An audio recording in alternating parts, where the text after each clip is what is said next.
Hello ಸ್ನೇಹಿತರೆ, recent ಆಗಿ ನಾನು OTTಯಲ್ಲಿ ಐಡೆಂಟಿಟಿ ಅನ್ನೋ ಮಲಯಾಳಂ ಮೂವಿನ ನೋಡಿದೆ. ಸಸ್ಪೆನ್ಸ್ ಥ್ರಿಲ್ಲರ್ ಆಗಿರೋ ಈ ಮೂವಿ ನಿಜವಾಗ್ಲೂ ನನಗೆ ಥ್ರಿಲ್ ಕೊಡ್ತಾ. ಮೂವಿಯಲ್ಲಿ ನನಗೆ ಏನು ಇಷ್ಟ ಆಯಿತು ಹಾಗೂ ಏನು ಇಷ್ಟ ಆಗಿಲ್ಲ ಅನ್ನೋದನ್ನ ಇವತ್ತಿನ ಈ ವಿಡಿಯೋದಲ್ಲಿ ನಿಮ್ಮ ಜೊತೆ ನಾನು ಹಂಚ್ಕೋತೀನಿ. ಐಡೆಂಟಿಟಿ ಇದು ಒಂದು ಮಲಯಾಳಂ ಮೂವಿ. ರೀಸೆಂಟ್ ಆಗಿ OTTಯಲ್ಲಿ ಕನ್ನಡಕ್ಕೆ ಡಬ್ ಆಗಿ ರಿಲೀಸ್ ಆಗಿದೆ. ಎಷ್ಟೋ ವಾರಗಳ ಮುಂಚೆ ನೋಡಿದಂತ ಫೇಸ್ ನ ರೀಕ್ರಿಯೇಟ್ ಮಾಡೋದು ಸುಲಭ ಅಲ್ಲ. ಟೊವಿನೋ ಥಾಮಸ್, ತ್ರಿಷಾ, ವಿನಯ್ ರಾಯ್ ನಟಿಸಿರೋ ಈ ಮೂವಿ ನನಗೆ ಥ್ರಿಲ್ ಕೊಟ್ಟಿದ್ದಂತೂ ನಿಜ. ಇನ್ನು ಈ ಮೂವಿಯ ಒನ್ಲೈನ್ ಕಥೆಯ ಬಗ್ಗೆ ಮಾತಾಡೋದಾದ್ರೆ, ಅಲಿಶಾ ಪ್ಲೇಡ್ ಬೈ ತ್ರಿಷಾ ಆಕಸ್ಮಿಕವಾಗಿ ಒಂದು ಕೊಲೆನ ನೋಡ್ತಾಳೆ. ಈ ಕೊಲೆನ ಯಾರು ಮಾಡಿದ್ದಾರೆ, ಯಾಕೆ ಮಾಡಿದ್ದಾರೆ ಎನ್ನುವುದನ್ನು ಪತ್ತೆ ಮಾಡುವುದು ತನಿಖಾಧಿಕಾರಿಯಾದ ಅಲೆನ್ ಜೇಕಬ್ ಅವರ ಕೆಲಸ. ಹತ್ಯೆ ಮಾಡಿದ ವ್ಯಕ್ತಿಯ ಮುಖ ಚಿತ್ರವನ್ನು ಸ್ಕೆಚ್ ಮಾಡಲು ಹರಣ್ ಶಂಕರ್ ಎಂಬ ಪ್ರತಿಭಾವಂತ ಪೊಲೀಸ್ ಸ್ಕೆಚ್ ಆರ್ಟಿಸ್ಟ್ ನ ಕರೆಸ್ತಾರೆ. ಅಲಿಶಾ ಕೂಡ ತನ್ನ ಸ್ಮರಣೆಯಿಂದ ಕೊಲೆಗಾರನ ಮುಖ ಚಿತ್ರವನ್ನ ಸ್ಕೆಚ್ ಮಾಡಲು ರೆಡಿ ಆಗ್ತಾಳೆ.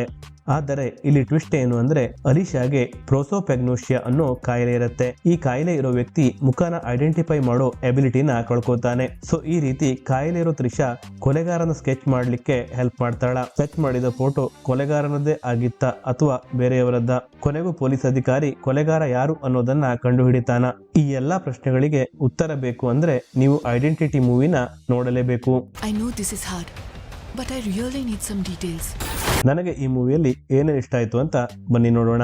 ಈ ಸಿನಿಮಾದಲ್ಲಿನ ಇನ್ವೆಸ್ಟಿಗೇಷನ್, ಟ್ರ್ಯಾಪಿಂಗ್, ಕಾರ್ ಚೇಸಿಂಗ್ ಹಾಗೂ ಟ್ವಿಸ್ಟ್ ಅಂಡ್ ಟರ್ನ್ಸ್ ಗಳನ್ನ ಡೈರೆಕ್ಟರ್ ತುಂಬಾ ಚೆನ್ನಾಗಿ ಬರ್ಕೊಂಡಿದ್ದಾರೆ. ಎಲ್ಲೂ ಕೂಡ ಈ ಸೀನ್ಗಳು ನಿಮಗೆ ಬೋರ್ ತರಿಸಲ್ಲ.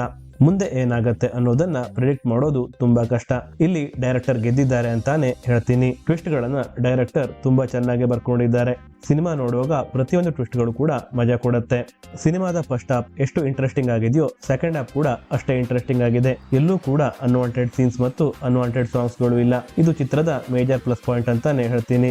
ಇನ್ನು ಸಸ್ಪೆನ್ಸ್ ಥ್ರಿಲ್ಲರ್ ಚಿತ್ರಗಳಲ್ಲಿ ಎಮೋಷನ್ ವರ್ಕ್ ಆಗೋದು ತುಂಬಾನೇ ಕಡಿಮೆ. ಬಟ್ ಸರ್ಪ್ರೈಸಿಂಗ್ಲಿ ಈ ಮೂವಿಯಲ್ಲಿ ಅದು ವರ್ಕ್ ಆಗಿದೆ. ಬ್ರದರ್ ಸಿಸ್ಟರ್ ಸೆಂಟಿಮೆಂಟ್ ಸೀನ್ ಗಳು ಫೋರ್ಸ್ಫುಲ್ ಅಂತ ಅನ್ಸಲ್ಲ. ಡೈರೆಕ್ಟರ್ ಈ ಸೀನ್ ಗಳನ್ನ ತುಂಬಾ ಚೆನ್ನಾಗಿ ಎಕ್ಸಿಕ್ಯೂಟ್ ಮಾಡಿದ್ದಾರೆ. ಸಿನಿಮಾದಲ್ಲಿ ಎಲ್ಲಾ ಕ್ಯಾರೆಕ್ಟರ್ ಗಳನ್ನ ಯುಟಿಲೈಸ್ ಮಾಡ್ಕೊಂಡ ರೀತಿ ನನಗೆ ತುಂಬಾ ಇಷ್ಟ ಆಯ್ತು. ಸುಮ್ಮನೆ ಇರಲಿ ಅಂತ ಯಾವುದೇ ಕ್ಯಾರೆಕ್ಟರ್ ಕೂಡ ಇಟ್ಟಿಲ್ಲ. ಪ್ರತಿಯೊಂದು ಕ್ಯಾರೆಕ್ಟರ್ ಕೂಡ ಅದರದೇ ಆದ ತೂಕ ಇದೆ. ಇನ್ನು ಪರ್ಫಾರ್ಮೆನ್ಸ್ ಗಳ ಬಗ್ಗೆ ಮಾತಾಡೋದಾದ್ರೆ, ಟೊವಿನೋ ಥಾಮಸ್ ಒಬ್ಬ ಅದ್ಭುತವಾದ ನಟ. ಸೊ ಇದರಲ್ಲಿ ಏನು ಆಶ್ಚರ್ಯ ಇಲ್ಲ, ಅವರು ಈ ಪಾತ್ರನ ಸಲೀಸಾಗೆ ನಿಭಾಯಿಸಿದ್ದಾರೆ. ಇನ್ನು ಲೀಡ್ ಕ್ಯಾರೆಕ್ಟರ್ ಗಳಾದ ತ್ರಿಷಾ ಹಾಗೂ ವಿನಯ್ ರಾಯ್ ಅವರು ಕೂಡ ತಮ್ಮ ಪಾತ್ರವನ್ನ ಅಚ್ಚುಕಟ್ಟಾಗಿ ನಿಭಾಯಿಸಿದ್ದಾರೆ. ನಡೆದಿರೋ ಘಟನೆನ ಅಲ್ಪ ಸ್ವಲ್ಪ ಮಾತ್ರ ನೋಡಿದಾರ ಹೇಗೆ? ನೋ ಸರ್, ಅವರಿಗೆಲ್ಲ ವಿಷಯನೂ ಚೆನ್ನಾಗೇ ನೆನಪಿರುತ್ತೆ. ಬರೀ ಪಾಸಿಟಿವ್ ಹೇಳ್ತಾ ಇದೀನಿ, ನೆಗೆಟಿವ್ ಏನು ಇಲ್ಲ ಅಂತ ಅನ್ಕೋಬೇಡಿ. ಈ ಚಿತ್ರಕ್ಕೆ ಕೆಲವು ಸಣ್ಣ ಪುಟ್ಟ ನೆಗೆಟಿವ್ಸ್ ಗಳಿವೆ. ಸಿನಿಮಾ ಕೆಲವೊಂದು ಕಡೆ ಸ್ವಲ್ಪ ಲ್ಯಾಗ್ ಅನ್ಸುತ್ತೆ ಹಾಗೂ ಕೆಲವೊಂದು ಫೈಟ್ ಸೀಕ್ವೆನ್ಸ್ ಗಳ ಅವಶ್ಯಕತೆ ಇರಲಿಲ್ಲ. ಮೇ ಬಿ ಈ ಆಕ್ಷನ್ ಸೀನ್ಸ್ ಗಳನ್ನ ಮಾಸ್ ಆಡಿಯನ್ಸ್ ನ ಟಾರ್ಗೆಟ್ ಮಾಡ್ಲಿಕ್ಕೆ ಇಟ್ಟಿರಬಹುದು. ಒಟ್ಟಾರೆ ಹೇಳೋದಾದ್ರೆ ಇದು ಒಂದು ಒಳ್ಳೆ ಥ್ರಿಲ್ ಕೊಡೋ ಇನ್ವೆಸ್ಟಿಗೇಷನ್ ಮೂವಿ. ಇದು ಡೆಫಿನೆಟ್ ಆಗಿ ನನ್ನ ಗುಡ್ ಮೂವೀಸ್ ಗಳ ಲಿಸ್ಟ್ ನಲ್ಲಿ ಆಡ್ ಆಗತ್ತೆ. ಫೈನಲ್ ಆಗಿ ಹೇಳೋದಾದ್ರೆ, ಸಸ್ಪೆನ್ಸ್ ಥ್ರಿಲ್ಲರ್ ಮೂವೀಸ್ ನ ಇಷ್ಟಪಡೋರು ನೀವಾಗಿದ್ರೆ ಈ ಮೂವಿನ ಖಂಡಿತ ಮಿಸ್ ಮಾಡದೆ G5 ನಲ್ಲಿ ನೋಡಿ. ಕನ್ನಡ ಭಾಷೆಯಲ್ಲೂ ಕೂಡ ಡಬ್ ಆಗಿ ರಿಲೀಸ್ ಆಗಿದೆ. ಸೊ ಈ ಮೂವಿನ ನೀವು ಕನ್ನಡ ಭಾಷೆಯಲ್ಲೂ ಕೂಡ ನೋಡಬಹುದು. ಅವ್ರ ಮೆಮೊರಿಲಿ ಆ ಫೇಸ್ ಇದ್ರೆ ನಾವು ಈಸಿಯಾಗಿ ಕಂಡುಹಿಡಿಬಹುದು.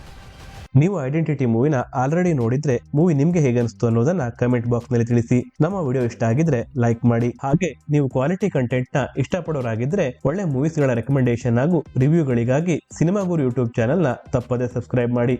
ಮುಂದಿನ ವಿಡಿಯೋದಲ್ಲಿ ಮತ್ತೆ ಸಿಗೋಣ. Take care.